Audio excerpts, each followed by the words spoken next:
While you are waiting for university degree and this, you can go for a 6-month course. Go and learn about journalism in all those institutes. I don't think you even need JAMB to apply for all those schools. Short course, there are 3 months course, there are 6 months course, there are 2 years course, and you are already a journalist, give or take. Even if you have to go to university to go out further, at least you have basic knowledge. You have school of nursing, we have school of art and management, we have school of tourism. So many institutes that you can go instead of waiting. That you can go and do short courses that will help you propel yourself for future, endeavors. At least by the time you leave secondary school, by then you should have be thinking of what you want to do. Even if you want to be a medical student, instead of waiting for medicine and surgery university, you can start from nursing. You can start from the medical lab science and all those small things. Then you grow it to become a medical doctor. It helps. It helps. And for those, like I said before, that want to study outside Nigeria, there are so many opportunities that you can do. Okay, I have somebody that I'm working on now that wants to go to Cyprus to study, and the person was asking me, what are the benefits I stand to gain if I go to a country like Cyprus or Turkey to study? I said that those are the countries that you don't need to write any external exam to get admission to. You don't need to write TOEFL, you don't need to write SAT, you don't need to write JAM, you don't need to write GMAT, no any exam. Just have your O-level result and international passport. Those schools, they are affordable. Their tuition fee are not, just to say £12,000, no. With as little as 1,000, 1,500 euro, 2,000 euro, you can get admission, go there and school. And some of those schools, they even accept flexible payment, like you can be paying on installment, you don't have to pay at a go. Maybe you are working, your salary you're using to pay your school fees, you can do that. Those countries happen to be crime-free country. For example, now Cyprus happens to be one of the safest countries in Europe that you can go for study. It's crime-free. So you are schooling, you have rest of mind. Nobody's chasing you. No all those courtism and all those things. They are not there. And they have affordable accommodation. They give discounts for students, and they also give scholarship of as far as 100% scholarship for outstanding students. And trust me, many Nigerians are getting that benefit. You know why? Because when it comes to theoretical, thing, when it comes to education, we are good at it.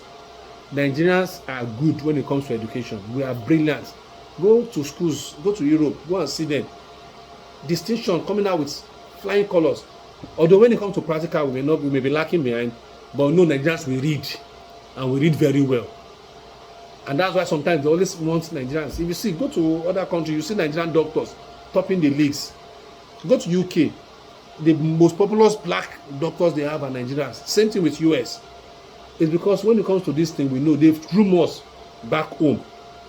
Obafemi Awolowo University, OAU, UI, Unibank, Unical, those schools have really groomed, genius out of us.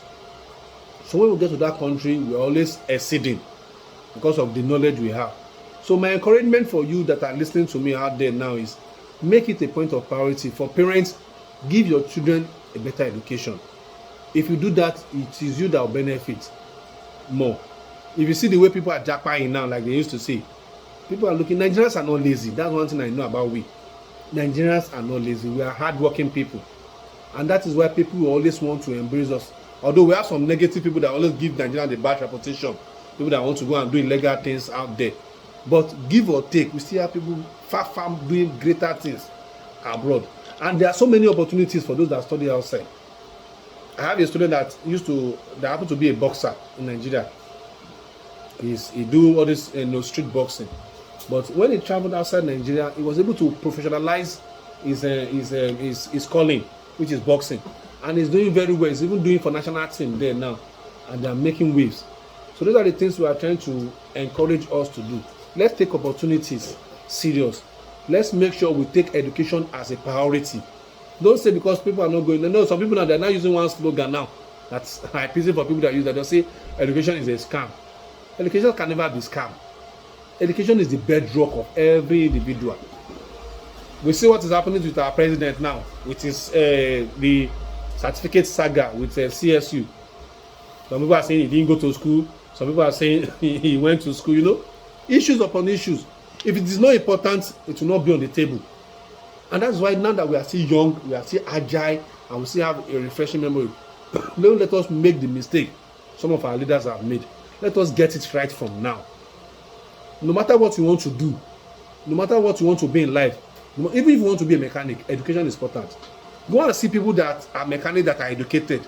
They are doing far better than mechanics that are not educated. So education have a role it plays. And that's why we always preach to everybody that we should make education compulsory for our so it doesn't have to be university, like I've said, it doesn't have to be polytechnic, but getting the knowledge. And there's nothing you are doing now that doesn't need education. Even if you are a carpenter, even if you are a street, if you add education to your carpentry, you'll do better. Even if you are a tailor, we have the likes of the top brands, the American top brands. I don't want to be mentioning name of brand that are, as far as they can call themselves whatever they want to call themselves, fashion stylists, fashion enthusiasts, whatever. They are tailors, but they are making millions. Their countries, their industry is in billions, if I may say. One of the reasons is because of education. We have car manufacturing company that education is what gives them leverage to what they want to do. And there's nothing you want to study in life that doesn't have a curriculum for it. Education is on every aspect of life. And thank God for internet. Even if you cannot go to the normal regular school, we have online schools. Take up the opportunity, make it a priority for yourself to start equipping yourself. You can't know everything, that's one thing. But the one that you know you have passion for, start learning about it. Start learning about it. It will help you in the nearest future. So many of us have our certificates kept in our drawer at home, saying what we want to do with education. But one day, okay, look at what is happening to our president. It will be useful. You will need it for one thing or the other. You may not know. You may not know. They'll just call you one day. Okay, we need so that has so qualification. It has happened to me personally. So don't say because there's no job, so because of that I will not go to school. You're not helping yourself. Go to school. Even if you are learning a trade, still go to school. It will help you. And God will help us all, like we have said. We're going to be running up very soon, and we'll go on a very short break. When we come back, we'll be running up and be able to give us the insight of what we have discussed so far from onsets.